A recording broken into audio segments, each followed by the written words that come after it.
Con un espaldarazo al presidente Víctor Orbán de Hungría, el secretario de Estado de los Estados Unidos, Marco Rubio, sella el impulso para desarrollar centrales nucleares con fines civiles en 2 países europeos. Lo hace con Hungría y Eslovaquia ante la atenta mirada del resto de los socios europeos.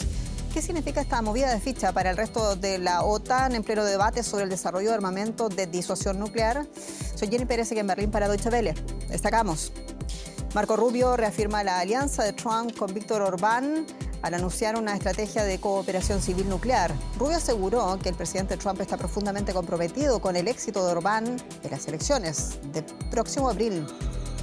Israel da un ultimátum a Hamás, invoca el plazo de 60 días del plan de paz de Trump para que el grupo islamista complete su desarme total en la Franja de Gaza. En caso de incumplimiento, aseguran, reanudarán las operaciones militares a gran escala en el enclave palestino. Y en esta edición hablaremos también del controvertido inicio del Festival de Río de Janeiro. El tributo a Lula da Silva por parte de una de las escuelas de samba en pleno año electoral amenaza con sanciones de parte de la justicia electoral brasileña.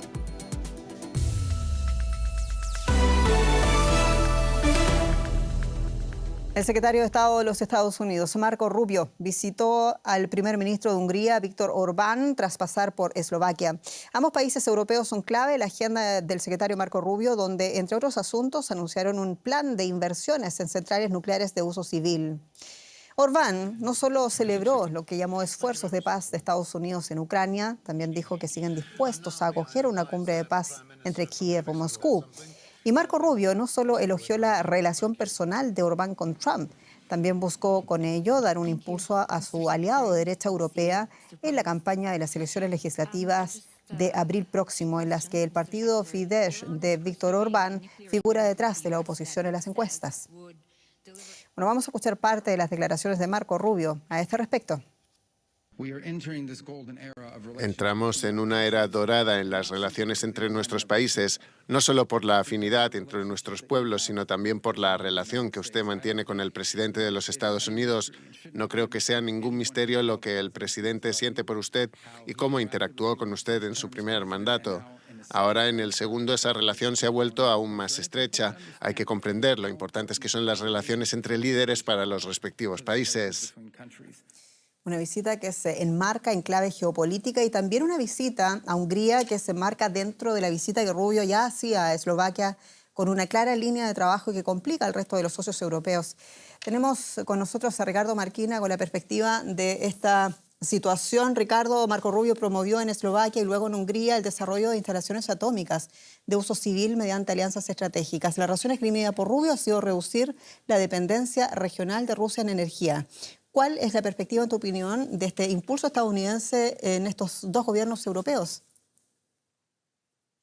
Buenas noches desde el Báltico. Bueno, en Eslovaquia la visita ha sido más bien de carácter ideológico-político, un espaldarazo a Fico, de una aprobación de sus políticas ultraconservadoras. Con Orbán la cosa es muy diferente, hay mayor sintonía, también está ese acuerdo nuclear civil que va, si se produce en los términos que se está firmando, que se plantea, pues va a dar trabajo a muchas empresas estadounidenses durante décadas, ya que esas centrales nucleares que se pretenden construir pues serán realizadas con materias primas estadounidenses, con tecnología estadounidense y por empresas estadounidenses, con lo cual la Casa Blanca consigue crear un hub energético en el centro oeste de Europa, aumentando así su control geopolítico, su influencia geopolítica.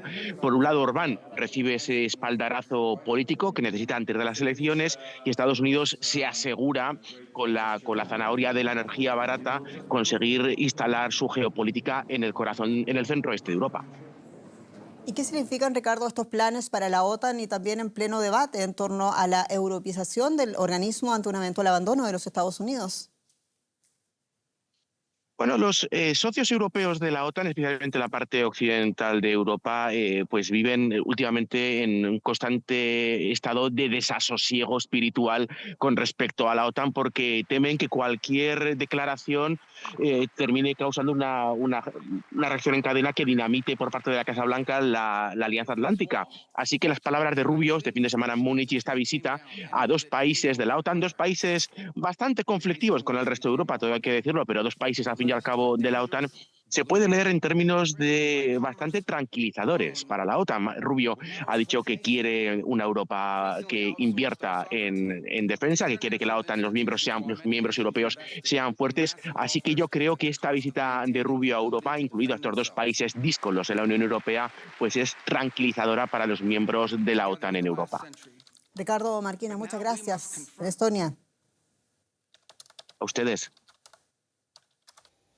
Y en otros importantes temas del día, la República Islámica de Irán y Estados Unidos van a celebrar este martes una segunda ronda de conversaciones indirectas sobre el programa nuclear iraní en Ginebra, Suiza. Son negociaciones que se dan en un momento de altísima tensión entre ambos países y en cuya víspera Irán anunciaba el inicio de estas maniobras militares en el estratégico estrecho de Hormuz. Irán ha amenazado repetidamente con bloquear el estrecho por el que pasa casi el 20% del petróleo mundial ante las amenazas de Washington. Estados Unidos ha desplegado en el Golfo Pérsico una importante fuerza naval, incluyendo el reciente anuncio sobre la movilización de un segundo portaaviones a la zona. Varios países occidentales acusan a Irán de buscar fabricar una bomba atómica, algo que Teherán niega. El gobierno de Israel fijó un plazo de 60 días para que el grupo Hamas, considerado terrorista por la Unión Europea, además de varios países, entre ellos Alemania, complete su desarme total en la Franja de Gaza. Así lo anunció este lunes Yossi Fuchs, secretario del gabinete y principal asesor del primer ministro israelí Benjamin Netanyahu. Durante una conferencia en Jerusalén, Fuchs precisaba que el ultimátum fue planteado por el gobierno de los Estados Unidos en el plan de Trump y que las autoridades israelíes decidieron acogerse a ese marco temporal. De acuerdo con el funcionario, en ese periodo Hamas deberá entregar todas sus armas. Fuchs advirtió que en caso de incumplimiento, las fuerzas de defensa de Israel entonces reanudarán operaciones militares a gran escala en el enclave palestino. Y tenemos con nosotros, para ampliar la perspectiva en directo desde Tel Aviv, con la periodista Maya Siminovich. Maya, muchos saludos. Y decíamos un ultimátum de 60 días para que se desarme completamente Hamas, como también establece y sobre todo el plan de Trump. ¿Qué sabemos de las reacciones y también las probabilidades de que esto finalmente suceda? Hola Jenny, reacciones por ahora por parte de Hamas no hay ninguna. En realidad esta es la petición maximalista que existe en el acuerdo promovido por Donald Trump y que es el que Israel está empujando hacia adelante de manera sin fisuras. Para Israel, si no hay desarme de Hamas, no hay avance para el plan. En el plan de pacificación no se pasa a la fase 2, que tiene que empezar con este desarme de Hamas y que en principio habría comenzado ya, así lo decretó Estados Unidos, pero en la práctica no están sucediendo cosas. Y tampoco va a haber reconstrucción de Gaza si no hay desarme de Hamas por parte de Israel. Esto Netanyahu, el primer ministro, lo dijo hace 2 días, que Hamas debía deshacerse también de sus armas ligeras, que son las AK-47, que son muy lesivas o han sido muy dañinas durante la masacre del 7 de octubre. La posibilidad de que eso pase y que Hamas acepte desarmarse es remota. Ellos lo han reiterado en múltiples ocasiones que no van a deponer las armas, pero además es que para deponer las armas exigen contratos políticos que tienen que ver con un Estado palestino, tienen que ver con salida segura de sus líderes y tienen que ver con otras muchas cosas que no se sabe si eso se cumple, si Hamas de verdad se desarmaría, porque parte de su existencia es la rebelión armada, de manera que caben muchas dudas de que eso pase. Maya, ¿qué podría significar para Gaza una nueva incursión israelí a gran escala, como se anuncia? ¿Qué se sabe de las posiciones armadas de Hamas y de cómo podrían afectar aquello, a estos planes, quiero decir, a los propios palestinos? Bueno, los palestinos vivirían o continuarían viviendo en el infierno y más todavía, ¿no? Si hay un nuevo conflicto armado masivo, porque sigue habiendo ataques, sigue habiendo muertos y esa Gaza está sin reconstruir y ellos siguen viviendo desplazados en la mayoría de los casos. Jamás Israel ha dicho varias veces que efectivamente la guerra esta no ha terminado o terminará solo cuando Hamas esté desarmado. Las consecuencias, como digo, pues serán terribles para la ciudadanía gazatí, porque seguramente no sea una incursión de pocos días o de algo localizado, puesto que Hamás está controlando el 50% de la franja de Gaza y sigue armado. De manera que eso sí sería una vulneración total del plan de Trump. Y sin embargo ha habido reportes esta semana que si Hamás no se desarma, Trump aceptaría una incursión israelí en Gaza. Todo esto, como digo, son rumores, no es nada decretado, no es nada en abierto, pero la situación se siente muy tensa. Maya Siminovich, muchas gracias. En Tel Aviv. Y la aprobación por parte del gobierno de Israel de un proceso para registrar tierras en Cisjordania como propiedad estatal ha suscitado una condena generalizada por parte de la Unión Europea, la ONU y Naciones Árabes. La nueva normativa reanudaría los procedimientos de asentamiento de títulos de propiedad congelados desde la guerra de 1967, que los palestinos describen como una forma de anexión de facto. La Unión Europea y la ONU han instado a Israel a que revierta la medida, advirtiendo que se trata de una nueva escalada y que es ilegal según el derecho internacional. Nuestra posición ha sido siempre muy clara y consistente. Hemos mantenido largamente la posición de no reconocer la soberanía israelí sobre los territorios ocupados por Israel desde junio de 1967, de acuerdo con las resoluciones del Consejo de Seguridad de las Naciones Unidas. Reiteramos que la anexión es ilegal bajo el derecho internacional y llamamos a Israel a revertir su decisión.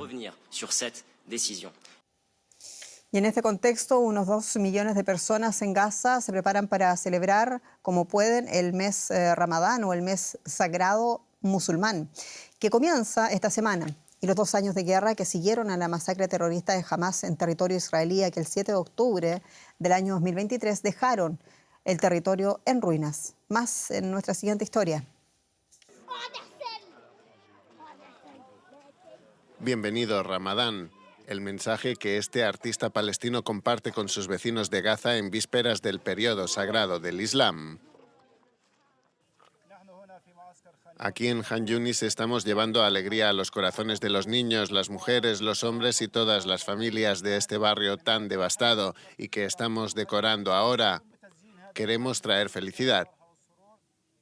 En medio de los escombros y la destrucción, la población musulmana de Gaza está haciendo los preparativos más modestos pero significativos que puede. Incluso las viejas latas de refresco de cola pueden reutilizarse como decoraciones improvisadas. A la gente le encantó la idea de las linternas y los adornos. Me animaron a seguir adelante por los niños. Recogían latas, las traían y me pedían que hiciera felices a los niños. Seguimos sufriendo las penurias de la guerra, sus repercusiones y las secuelas, que son más difíciles de lo que solían ser. Estamos tratando de trabajar en nuevas ideas para traer algo de felicidad. Los lugares de culto que antaño reunían a la comunidad durante la temporada sagrada, como la gran mezquita Omari, han sido destruidos por los bombardeos. Durante el Ramadán solíamos venir aquí para las oraciones, disfrutábamos de hermosas tardes para la oración. Pedimos a Dios Todopoderoso poder devolverle su antigua gloria. El retorno a la normalidad en Gaza sigue estando muy lejos, pero el Ramadán ofrece la oportunidad de dar las gracias incluso por las cosas más pequeñas. Y muchas noticias en el plano económico, las detalles con mi colega Juliana González. Economía, bienvenida. Muchísimas gracias, Jenny. Empezamos hablando del grupo alemán Volkswagen, que se ha visto impactado por la política arancelaria de los Estados Unidos, pero también por la dura competencia dentro del sector automotriz. Según reportes de medios de comunicación, Volkswagen tiene previsto poner en marcha un nuevo programa de ahorro. De aquí a finales de 2028 se reducirán los costos en todo el grupo en un 20% y parte de la producción se trasladaría por fuera de Alemania. La mayor automotriz de Europa tiene que idear algo para volver a ser competitiva a nivel internacional. Pero primero el director general Oliver Blume quiere ahorrar mucho, unos 60.000 millones de euros de aquí a finales de 2028. Eso supone un 20% para todas las marcas y todos los tipos de costos. El grupo también está bajo presión financiera. La caída del consumo en China y la política arancelaria de Estados Unidos causa graves problemas. La nueva estrategia es producir más unidades en China. Para 2030, la mayor parte de la producción se habrá trasladado allí. Algunos vehículos ya se producen íntegramente en el gigante asiático. Espero, sinceramente, que los productos Volkswagen desarrollados y localizados aquí con ADN 100% chino puedan llegar antes a los clientes. Me siento muy honrada de formar parte del trabajo de desarrollo. La mayoría de vehículos fabricados aquí están destinados al mercado chino y asiático, pero también sería posible exportarlos desde allí a Europa. La Comisión Europea anunció la semana pasada que los vehículos Volkswagen fabricados en China también podrían quedar exentos de aranceles de importación bajo determinadas condiciones. En estos momentos a Volkswagen le resulta más rentable fabricar íntegramente en China, donde los tiempos de desarrollo de nuevos modelos podrían reducirse en torno a un 30%. Por ello es posible que pronto se cierren por completo algunas fábricas de Volkswagen en Alemania. Una sombra de amenaza sobrevuela en Volkswagen. Y vamos a hablar de esto con mi colega José David Navarro, que nos acompaña desde la Bolsa de Frankfurt y a quien tengo el gusto de saludar este lunes. José, de nuevo surgen esos temores sobre posibles cierres de fábricas aquí en Alemania del grupo Volkswagen. ¿Qué probabilidades hay de que esto se materialice? Hola Juliana, ¿qué tal? Bueno, en principio esa opción debería estar descartada, eso según el acuerdo que a finales del año 2024 se firmó con los sindicatos y disolvió las grandes protestas que hubo aquí en Alemania a finales, como les decía, del año 2024. Un acuerdo que decía que se iban a prescindir de 35.000 personas, sobre todo con prejubilaciones y salidas voluntarias, pero que no se iba a cerrar ninguna fábrica aquí en Alemania. La presidenta del comité de empresa, Daniela Cavallo, de Volkswagen, ha vuelto a negar, a rechazar cualquier cierre de empresa aquí en Alemania. Volkswagen, Juliana, no ha querido manifestarse sobre estas informaciones que han salido a relucir hoy y emplaza al 10 de marzo, cuando se espera que la dirección de Volkswagen haga un balance de lo que fue el 2025 y dé más detalles de esos planes de ahorro de los que estamos ahora hablando. Bueno, con los ojos puestos en esa cita, José, y es obvio que no es el mejor momento para el sector automovilístico. Hay cambios de tecnología, hay crisis, hay nuevos proveedores. ¿Cómo es la situación en particular del grupo Volkswagen? ¿Están las cuentas de esta compañía bajo mucha presión en este momento, José? Sí, Juliana, tiene dos problemas principalmente. Uno de ellos es la caída de las ventas, un 8% en China en 2025, un 10% en Estados Unidos, y por otra parte está los elevados costos para la producción general del grupo Volkswagen. El mayor temor es que las agencias de calificación empiecen a reducir la nota crediticia. Ya lo vimos, Juliana, en diciembre, cuando Standard & Poor's redujo la nota de Volkswagen, y eso podría hacer que sus deudas, sus préstamos se elevaran. De momento, las últimas cifras que tenemos, Juliana, son las de los primeros 9 meses del 2025, que indican que el beneficio operativo de Volkswagen cayó un 58%, sobre todo por los aranceles de Trump, pero también por el proceso de reestructuración dentro de la marca de deportivos Porsche. Atención a esa cifra. Muchas gracias, José David Navarro, por estos análisis y hasta pronto. Y en Estados Unidos las empresas subieron los precios el año pasado después de que los aranceles elevaran los costos. Sin embargo, a partir del otoño, muchas empresas detuvieron esos aumentos y en algunos casos ofrecieron incluso descuentos para atraer a los compradores de la temporada navideña. Esa pausa en los precios ha terminado. Muchas empresas suelen incrementar precios al inicio de un nuevo año, pero según datos del banco UBS, los aumentos en enero fueron más fuertes de lo habitual en productos electrónicos, electrodomésticos y otros bienes duraderos. Algunas compañías han señalado los aranceles como la causa de la subida, mientras que otras, especialmente pequeñas empresas, apuntan que los incrementos del salario y de las primas de seguro médico encarecen sus costos de producción. Donald Trump criticó el acuerdo de energía limpia firmado en Londres entre el Reino Unido y el gobernador de California, Gavin Newsom, este lunes, calificándolo de inapropiado.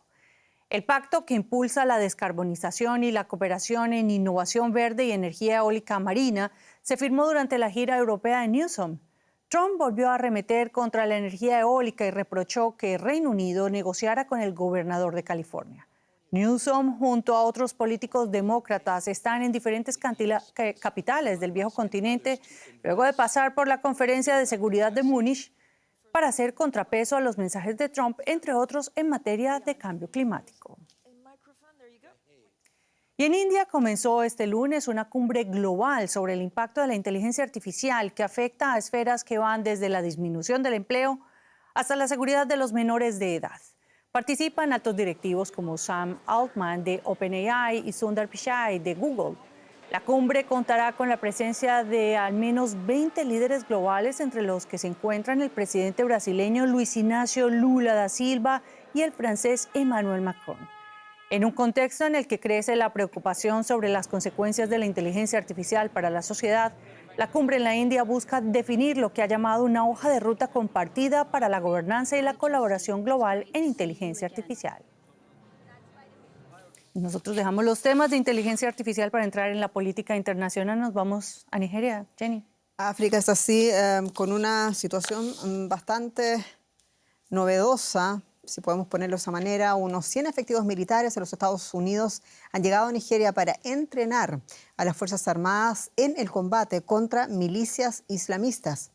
El fin de semana, ataques contra 2 bases militares en el estado de Borno dejaron 7 soldados muertos. Y 2 de los ataques tuvieron lugar en Pulka y un tercero en Mandaragirau. Las autoridades atribuyen a esas acciones a Boko Haram, el grupo Estado Islámico en la provincia de África Occidental, que intensificaron sus ataques en ese distrito, epicentro de la insurgencia islamista. En diciembre, en coordinación con el gobierno nigeriano, Estados Unidos bombardeó posiciones yihadistas. La ONG Foro Penal, que lidera la defensa legal de presos políticos en Venezuela, aseguró este lunes que aún hay más de 600 detenidos en el país. Eso tras la verificación de 444 excarcelaciones en el proceso de liberaciones que el nuevo gobierno chavista comenzó en enero pasado. Y mientras tanto, familiares de los presos políticos contemplaron el tercer día de huelga de hambre afuera del comando de la policía bolivariana, conocido como Zona 7. El sábado pasado fueron excarcelados 17 detenidos tras las semanas de denuncias. Pese a ello, como protesta, más de 10 mujeres permanecen aún encadenadas y durmiendo en carpas afuera de la prisión, mientras se exige la liberación del resto de sus familiares, presos políticos venezolanos. Y en El Salvador, familiares de los detenidos durante la ofensiva antipandillas del presidente Nayib Bukele salieron nuevamente a las calles para rechazar los juicios masivos anunciados por la Fiscalía salvadoreña. Ellos denuncian que miles de inocentes podrían ser condenados junto a presuntos pandilleros bajo el régimen de excepción vigente desde el año 2022 en El Salvador. Más de un centenar de manifestantes marcharon este domingo en el norte de San Salvador. Exigen juicios individuales y respeto al debido proceso para personas detenidas, supuestamente vinculadas a pandillas. Desde marzo de 2022, cuando comenzó el régimen de excepción, unas 90.000 personas han sido detenidas. En los próximos meses, la Fiscalía tiene previsto presentar alrededor de 3.000 acusaciones colectivas. Para los manifestantes, esa modalidad implica un riesgo grave de errores judiciales. Y es irrespetar las garantías que, a pesar del régimen de excepción, siguen vigentes. Organizaciones de derechos humanos han advertido que los arrestos masivos sin orden judicial podrían derivar en condenas injustas. Ana Delmi Rodríguez asegura que su hijo y su nuera forman parte de lo que el propio gobierno ha llamado margen de error. Y ve a las personas que andamos en la calle luchando por ellos porque son inocentes, no son pandilleros. Para el movimiento de víctimas del régimen, los juicios colectivos vulneran derechos fundamentales. Quieren condenar a los inocentes por delitos no cometidos, por delitos cometidos por una pandilla. Pese a las críticas, la política de mano dura ha reducido los homicidios a mínimos históricos, según cifras oficiales, y mantiene altos niveles de popularidad para el presidente Bukele. La manifestación concluyó sin incidentes frente a la Catedral Capitalina. Y una controversia política estalló en los desfiles y fiestas del Carnaval de Río de Janeiro en Brasil. ¿De qué se trata? El tributo al presidente en funciones, Luis Ignacio Lula da Silva, por parte de una escuela de samba, el desfile que recibe financiación pública, generó la condena y también malestar en un país que enfrenta este año unas elecciones clave. Los desfiles están obligados por ley a ser instancias neutrales en política contingente. La justicia electoral advirtió sobre posibles investigaciones por propaganda ilegal. Un homenaje al presidente de Brasil ha ensombrecido políticamente la fiesta más grande de Río de Janeiro. El desfile, organizado por una de las principales escuelas de samba, contó con varias carrozas que representaban la vida de Luis Ignacio Lula da Silva, desde su infancia hasta su presidencia. Queríamos contar la historia de un hombre que hizo mucho por los pobres y por Brasil. Es la primera vez que se honra a un presidente en ejercicio en el carnaval. Las carrozas, los trajes y las canciones no eran más que elogios, pero no hacían ninguna mención explícita a las elecciones de octubre en las que el líder de 80 años busca un cuarto mandato. No es campaña, es una narración que cuenta la historia de la vida de un guerrero que, a pesar de todos los obstáculos, llegó a la presidencia. Los oponentes políticos de Lula no están convencidos. Dicen que la actuación del domingo fue una campaña electoral encubierta. Una carroza que parecía representar al expresidente Jair Bolsonaro, actualmente en prisión como un payaso tras las rejas, echó más leña al fuego. Algunos de los oponentes políticos de Lula intentaron bloquear el desfile, argumentando que le daba al presidente una ventaja injusta al iniciar la campaña antes de tiempo, y señalando que las escuelas de samba reciben financiación pública. El máximo tribunal electoral de Brasil rechazó estas denuncias el jueves, dictaminando que no podían censurar a una escuela de samba antes de que el desfile tenga lugar. Indicó que podría revisar el caso si se infringía la ley electoral durante la presentación. Y al finalizar, Robert Duvall, uno de los actores más respetados del cine de las últimas 6 décadas, murió este domingo a los 95 años. Ganador del Oscar y del Globo de Oro, interpretó papeles memorables en películas como El Padrino y Apocalipsis Ahora. Conocido por su estilo natural, cuando encarnaba a sus personajes, apareció en más de 90 películas, bajo el mando de algunos de los más importantes directores de Hollywood. Según un comunicado publicado por su esposa, Duvall falleció pacíficamente en su granja en Middleburg, en Virginia. Y aquí nos despedimos. Muchas gracias por su atención y sintonía. Soy Jenny Pérez. Hasta pronto.